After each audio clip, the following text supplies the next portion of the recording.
Alhamdulillahi Rabbil Alamin, wassalatu wassalamu ala ashrafil anbiya'i wal mursalin, Sayyidina wa Habibina Muhammadin wa ala alihi wa ashabihi ajma'in, wa sallama tasliman kathira, amma ba'd. Assalamualaikum warahmatullahi wabarakatuh. Kapayapaan po, pagbati ng kapayapaan sa bawat nakakarinig at nakakapanood ng ganitong mga pag-aaral at mga kaunting paalala. Paalala sa aking sarili, unang-una sa aking sarili, pati rin po sa inyo mga kapatid, na lagi nating paghandaan ang tinatawag na kamatayan. Dahil katotohanan mga kapatid ay hindi natin alam kung kailan, saan, at papaano tayo babawian ng buhay. Sa totoo lang, tuwing Jumaa, tuwing khutbah, di ba? Laging pinapaalala sa atin na tayo matakot sa Allah subhanahu wa ta'ala. Laging binabanggit yung aya, yung bersikulo ng banal na Quran, A'udhu billahi minash shaitanir rajim, Ya ayyuhalladhina amanu taqullah, o kayong mga sumasampalataya sa Allah, katakutan ninyo ang Allah, wala tamutunna, at siguraduhin ninyo huwag kayong babawian ng buhay maliban na lamang na kayo ay tunay na mga Muslim. Mga kapatid, kamakailan lamang meron tayong kilala at malapit sa ating kalooban na isang ustada. Baka narinig din ninyo, ito ay si Ustada Nura Caparino. Siya po ay kapatid ni Ustad No Caparino, rahimahullah. Kawanawa sila ng Allah subhanahu wa ta'ala. Siya ay namayapa na rin po. At alhamdulillah mga kapatid, siya ay dinaluhan ang kanyang salatul janaza ng maraming mga kasisteran, at hindi lang mga kasisteran, pati rin mga brothers sa iba't ibang panig ng Luzon, no? So, maibigay ko lamang sa inyo ang kaunting background ng ating kapatid, si Sister Nora, si Ustada Nora. Siya ay masigasig sa pagtuturo. At siya ay masigasig din sa pagdadawas ng mga hindi pa Muslim. So, dahil sa mga ganyang mga gawain, mga kapatid, marami ang mga nakapakinig sa kanya, marami mga natuto sa Islam, at hindi yun yung sinasabi nating batayan na maraming sala sa kanya, kundi ibig sabihin lang mga kapatid, may baraka, maraming mga itinalaga ng Allah subhanahu wa ta'ala na kumbaga masasabi natin na nakakaalala sa kanya, kumbaga nakakaalala sa kanyang mga gawain, mga pagsumikap, kung kaya't marami ang mga dumalo sa kanyang libing. Mga kapatid, isa-isip natin sa ating mga sarili, paano kaya kung tayo naman bukas makalababawian ng buhay? Ano kaya maging estado ng ating gawain o hinaharap sa Allah subhanahu wa ta'ala? No? Ano kaya yung tanong sa atin ano yung lubos mong prioridad sa bawat sandali ng iyong buhay? Ano ang iyong pinagsusumikapan dito sa mundo? Ikaw ba talagang nalulung sa, kumbaga, nalulung ka lang sa mga paghahanap buhay, o kaya naman sa iba't ibang mga gawaing makamundong bagay, no? O kaya naman, ang mas matindi nito, wala kang pinagkakaabalahan na makamundong bagay, o kaya naman mga sabihin natin mga pag-aaral lamang sa secular. Ang matindi nito naabala ka pa, naging abala ka pala sa paggawa ng kasalanan. So ito ay malaking katanungan sa ating mga kapatid. Paano natin pinaghahandaan ang ating kamatayan? Katotohanan mga kapatid ay tayo ay tunay na babalik sa Allah subhanahu wa ta'ala. Walang permanente dito sa mundo.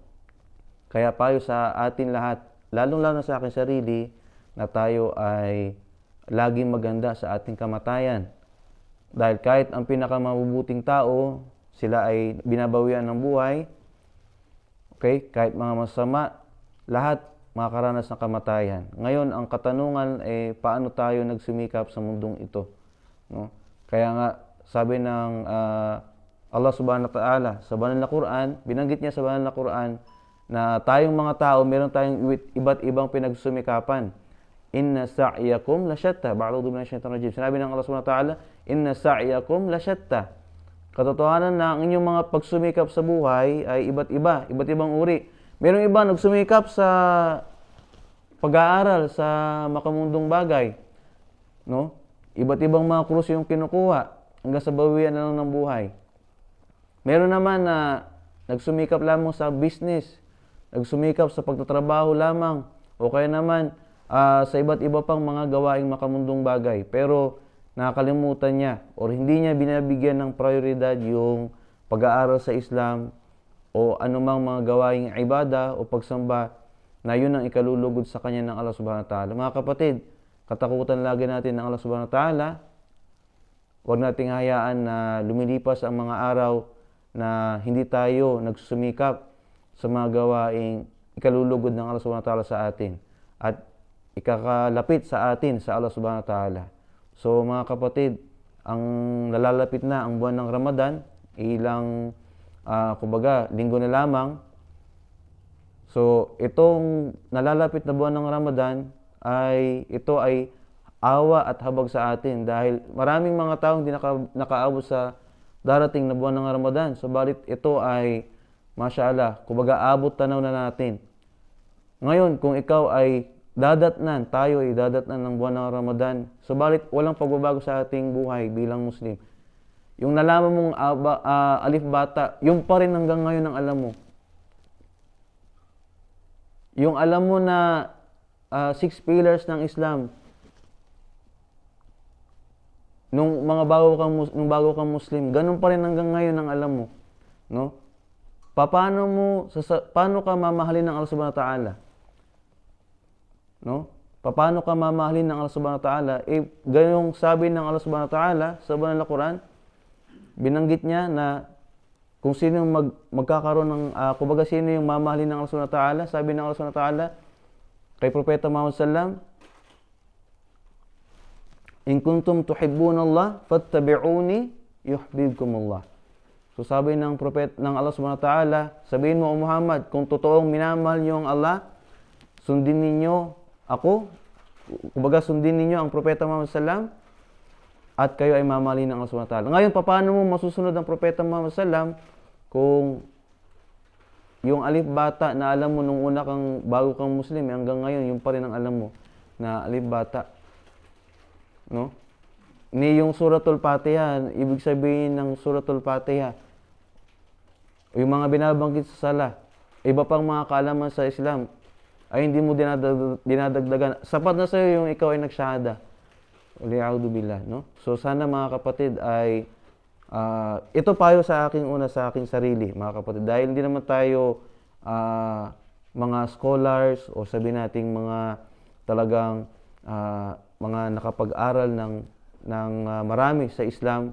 Subalit tayong lahat nagsusumikap para mas lalong maging mabuting Muslim at lumawak pa ang ating kaalaman sa Islam.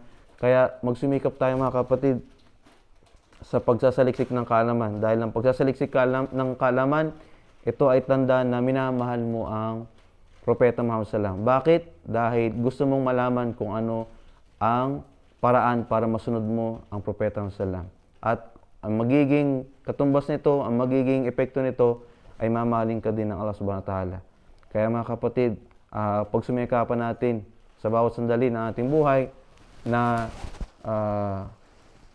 huwag nating sayangin ang ating oras sa mga walang kabuluhang bagay.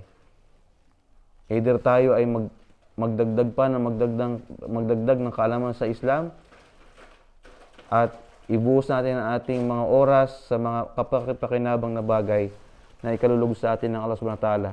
At huwag nawa na mangyari na datnan tayo ng kamatayan na binabaliwala natin ang ating relihiyon. O kaya naman, ang mas matindi, abutan tayo ng kamatayan na tayo ay hindi pa nakapagtauba sa ating mga ginagawang mga kasalanan. Wa ilahuna, wassalamu alaikum warahmatullahi wabarakatuh.